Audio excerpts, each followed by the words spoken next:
Thank you for joining us. We're Bly and Holly and we live aboard 34 Vampires as continuous cruisers. Join us as we travel the canals of the UK through cities, towns and beautiful countryside. From peaceful mornings on the water to navigating busy locks, we share it all. Our adventures, the occasional mishaps, the beautiful scenery, our daily life and the wonderful wildlife around us.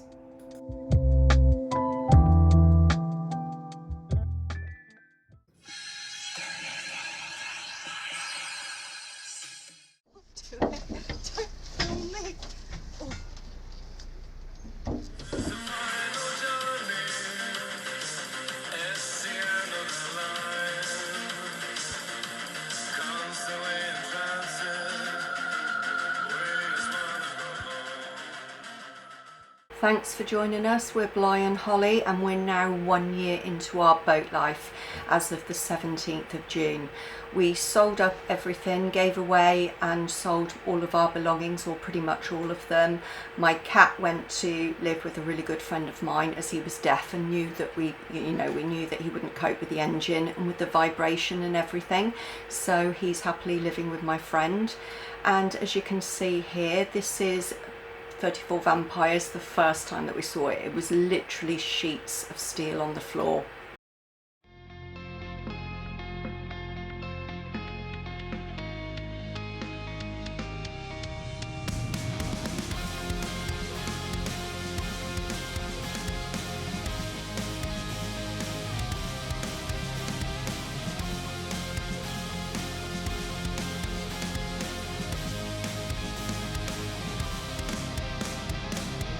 Racing my own thoughts into the silence, seeking the guidance I forgot. It's somewhere lost.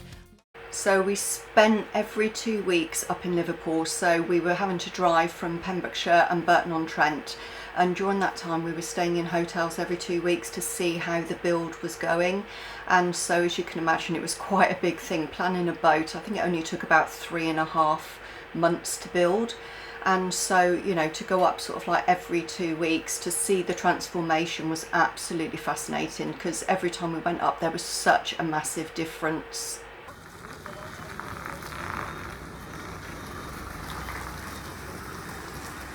We had 34 Vampires launched near Salthouse Dock, and that was on the 17th of June as of 2025, and Sid, one of our boys, came up for the launch as well, and also as well, I mustn't forget Mick and Paula, who were so instrumental in the build for us at the bespoke boat company. So they're absolutely fantastic. They came with us on launch day. They came on the boat with us to make sure that we got into Salthouse Dock, okay? Because what you might not know is that we'd never actually been on a narrowboat before. We'd never driven a narrowboat before, but we went ahead anyway and had one commissioned so that we could live on as continuous cruisers, and that's something that we really haven't regretted. It's changed our life for the better for sure.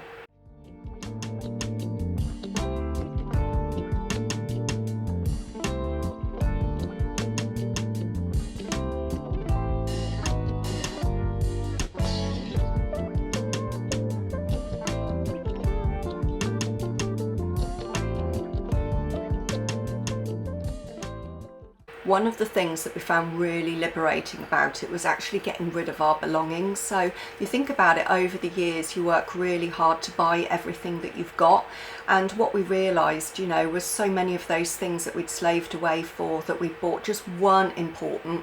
They really just weren't. And so getting rid of them was absolutely brilliant, and downsizing to see exactly what we could get onto the boat, because obviously you're very limited with storage, and so we only sort of brought the bare necessities with us that we actually needed.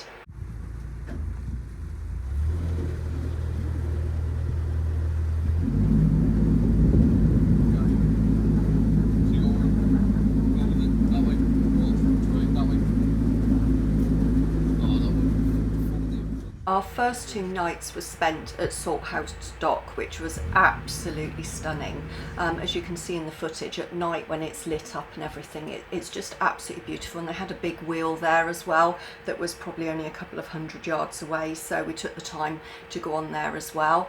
But after everything, because I think we'd gotten to the hotel something like from Pembrokeshire, we'd gotten to the hotel up in Liverpool probably about 10 o'clock at night, and then we'd gotten up at 4 o'clock in the morning to get everything sorted to go for the launch. So we were absolutely knackered, and but everything went really smoothly, and I have to say to Mick and Paula again, thank you, because they arranged everything, even booking us into Salthouse for the 2 nights. And then after we went from Salthouse, it was onwards with our journey, which was a little bit surprising to say the least, because what we didn't know, bearing in mind we hadn't driven a narrowboat before, what we didn't know was about the concrete tunnels that went under the Liver building that we'd have to go straight under. So yeah, that was a real sort of wake-up call for us having to do that, but we actually got through without any scrapes at all. And a big thank you as well to the lockies that were there to help us go through those first locks the other side of the tunnels. It's all because it's on opposite controls. When you're going backwards, that thing is right before it's the other way. Put your engine, put your engine. Just about. Yeah, I just cut it now.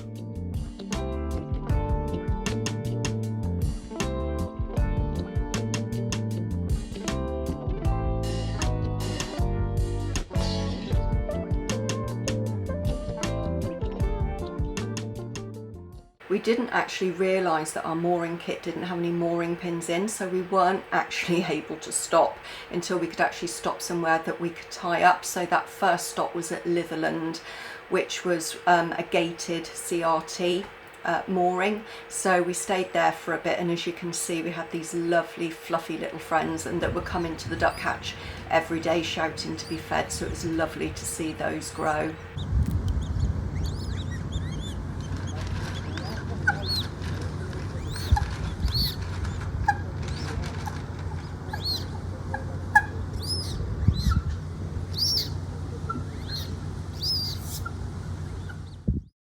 So one of the reasons that we wanted to be continuous cruisers and not in a marina was for the freedom and for the privacy. So being a continuous cruiser, although we have to move on at least every 2 weeks unless signs say otherwise, it means that we can basically go within reason where we want to go. So our scenery is always changing. As Bly says, you know, it's like having a different garden each time, and the wildlife that we see is absolutely incredible, and it varies between canals as well very much.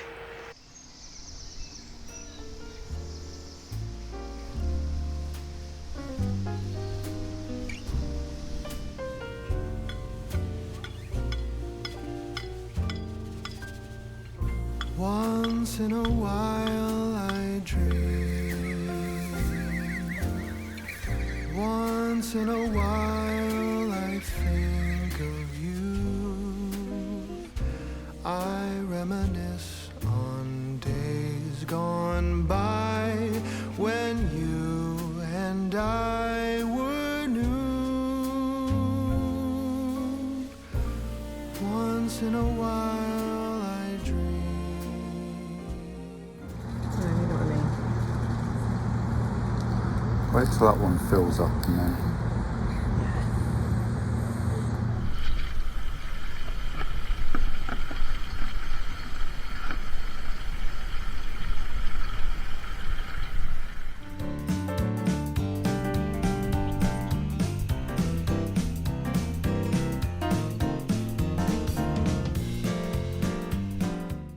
Having the boat built new made us have time in order to be able to learn things, and to do with engines, to do with pumps and everything like that. We didn't know, well, Bly knows a bit about pumps, but we don't know a lot about narrowboats, and you know, sort of all the gummins of them, the plumbing, the electrics and everything like that. So we thought as well that that sort of first year would buy us time, but I have to admit we haven't actually explored much into it, and this is something that we're certainly going to have to do to kind of get our heads around how everything works, because as you probably know, a lot of boaters do a a lot of jobs themselves, and yeah, this is something that we really need to start getting to grips with now. Just listen to me, Raquel. No, you listen to me, Derek. You've got to make contact with reality, Del.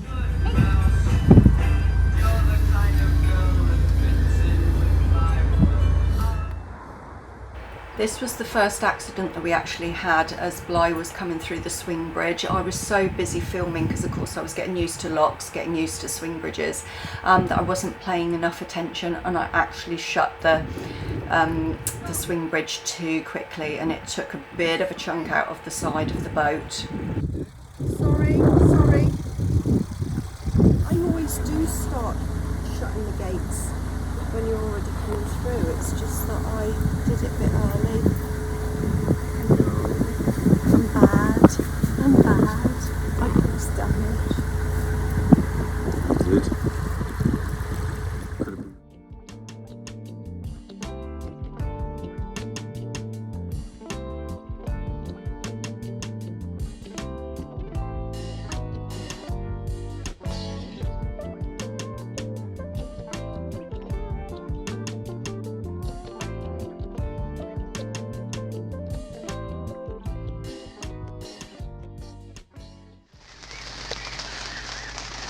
They certainly don't mind the wet weather. Oh. Beautiful boat. Oh, cheers. Don't even stay that way for long.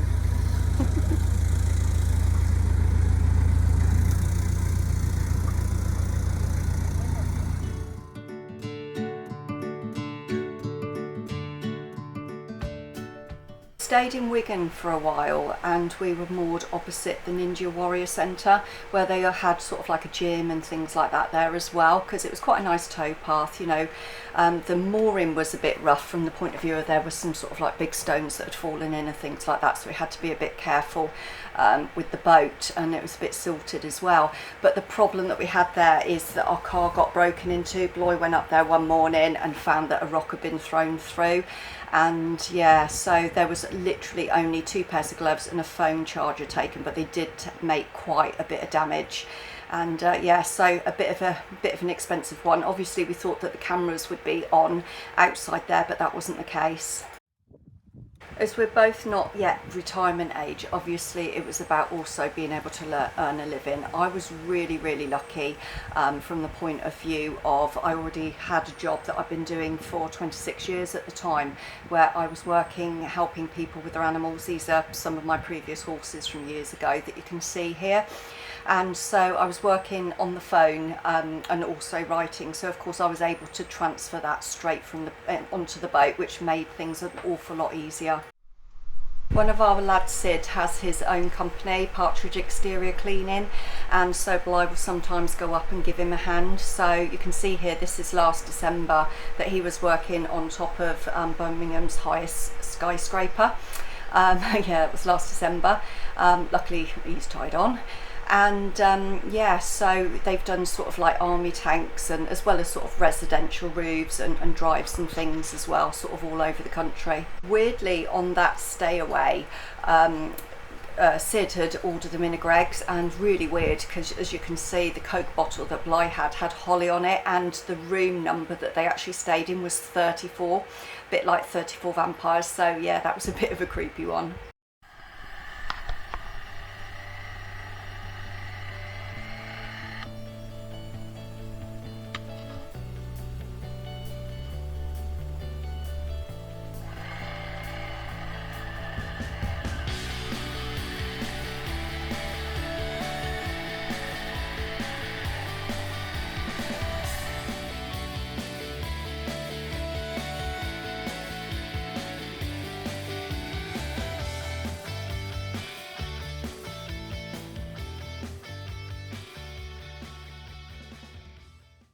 You may have seen in one of our previous videos recently as well about the canopy problems that we had happen, and again I would like to say that wasn't to do with the boat company or the person that made the canopy, which was a different company. It was because the fabric was faulty and not properly waterproof. So yeah, we had quite a few months. It was an absolute nightmare where we were having to keep scrubbing the inside of the canopy during the wet weather. And yeah, we eventually got it sorted, and 34 Vampires ended up with her new replacement canopy, which as you can see is a different colour.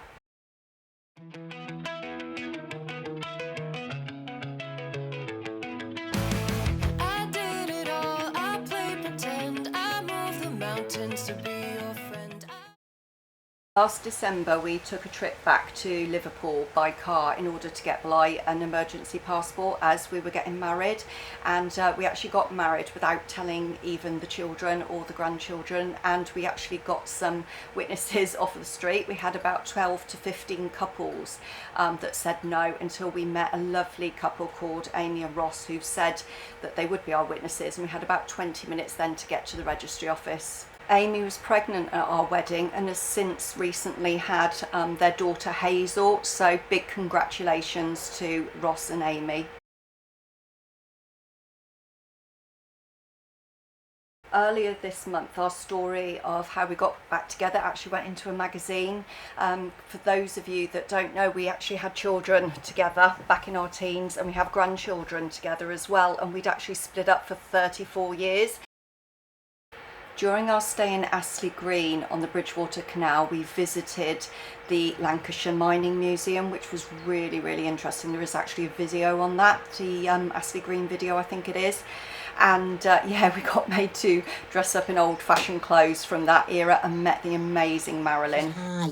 Yeah. You know, it's, 6-year-old kids at one point used to go down. And then Queen Victoria, she had something to do with some mines. And there was a flood in one of her mines and some kids got killed. So she said, oh no, can't have children in the mine, can we?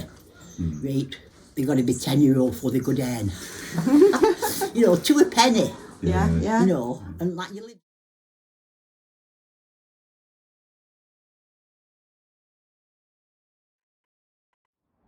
So obviously we prepared ourselves for the fact that we might be here for a while. Luckily we had plenty of water, we had plenty of diesel at the time, so that was okay, because obviously if you move your boat in such thick ice you can potentially cause damage, because of course it's pretty sharp. You've got to plough through the ice, and the last thing you want to be doing is taking your 2-pack epoxy or your bitumen off your boat, because then you're going to have to be hauling it out and redoing it, so that you're not going to get sort of rust on the hull and things. So yeah, sometimes unless you've got to be somewhere in an emergency, it's really, really not worth the risk.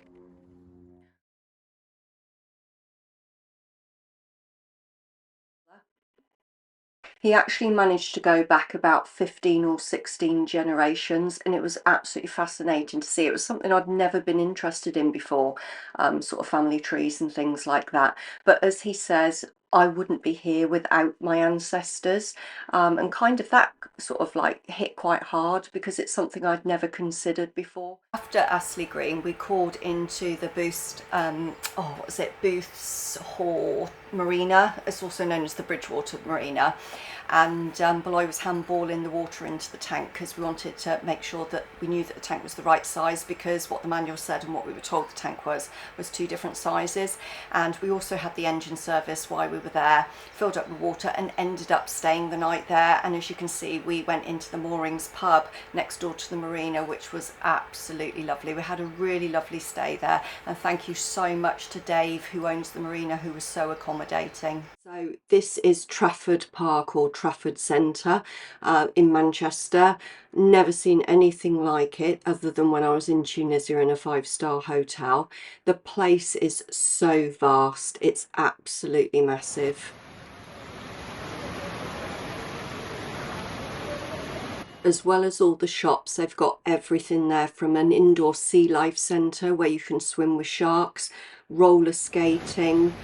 I think there was an indoor golf type place, a cinema. They had practically everything that you could think of. I got lost on the way out at one of the times that I went there, and actually took me about 20 minutes to get back to the car park. And what was really lovely as well is I hadn't seen my friend Ali, who lives in Manchester, for about 8 or 9 years since she'd come and visited me back then in Pembrokeshire, so we were actually able to meet up for lunch as well, which made it all the better. As it was such a massive building, so much marble filled and everything, I decided to look up and see what it used to be, and apparently it was part of Trafford Park originally, which was one of the world's first planned industrial estates. So from the 1800s onwards, it was filled with factories, warehouses and heavy industry, especially after the opening of the Manchester Ship Canal in 1894. So before it was industrialised, the land formed part of the large private estate owned by the de Trafford family. In the late 19th century, much of the estate was sold for development when the shipping canal was built, transforming rural land into industrial land. Once we knew we were going to be moving onto a boat, one of my concerns was how was I going to get washing dry, because the last thing I wanted to do was go to a laundrette, which I did do a few times. You can see one here, and I also went to an indoor one in Lee as well, on the Leeds in Liverpool. And yeah, so I was absolutely dreading it, but now we have got a tumble dryer, and it's an absolute lifesaver. It's a 4 kilogram one that we got from Amazon, and we run it off a generator, because I was thinking about, you know, the high power usage. Would we actually be able to have a tumble dryer? We did have problems with our first Honda generator that we bought. It was a new one, but it was faulty. So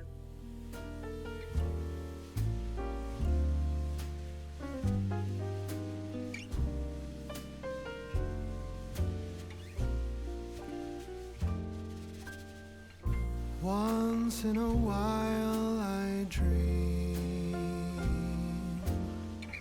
Once in a while I think of you.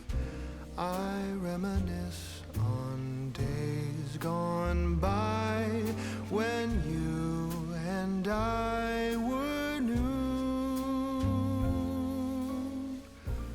Once in a while. whilst we're moving around the countryside as well, we also like to look at the heritage there. And this was an old cotton mill that was used in the 1800s, and there are lots of sort of disused places sort of around the Wigan area as well.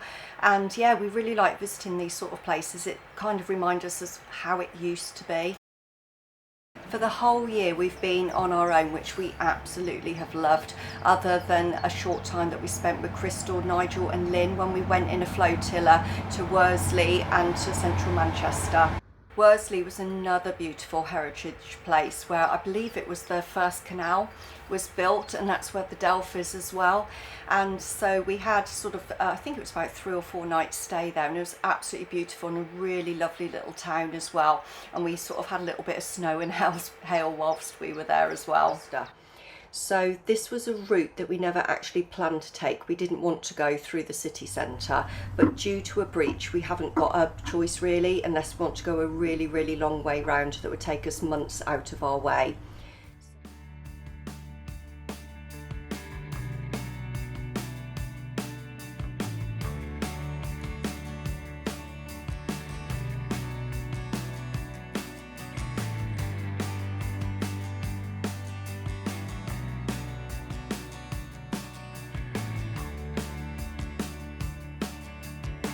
Strong, crazy beds on me. Back mid scroll, I'm getting arcane. Walking the world, walking the world. Don't know why.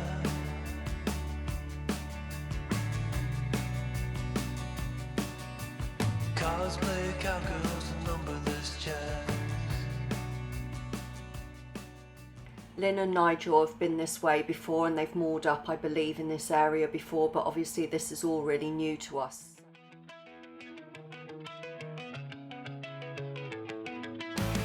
I did it all, I played pretend, I moved mountains to be your friend. I wanna know if it mattered.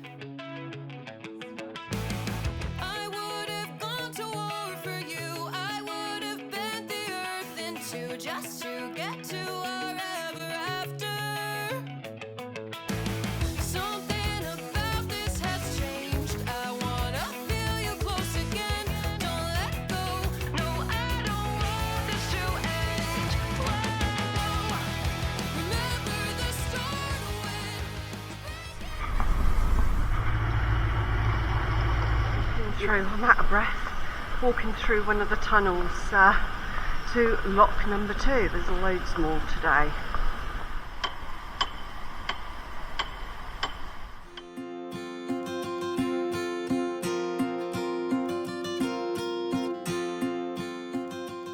Actually a guy in there in his anorak smoking roll-ups that was just hanging around, and so yeah, it's just, you just got to watch, you know, sort of like women going through and things when they're on the roads.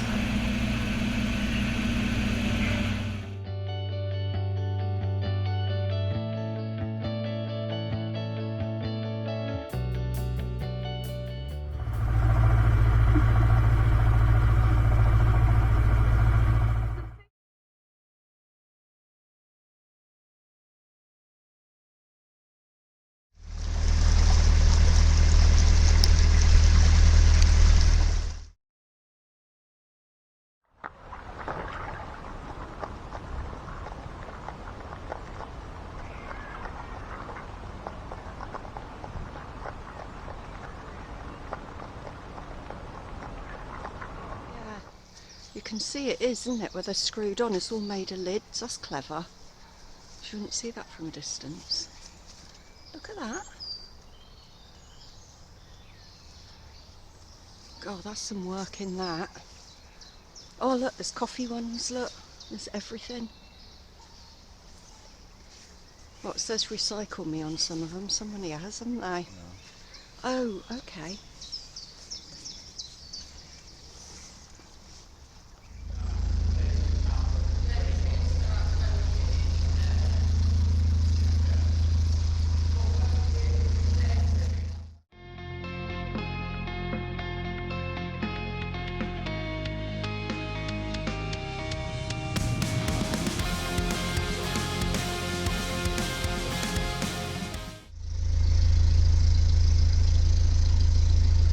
Towards the end of it, it comes in a bit on my side.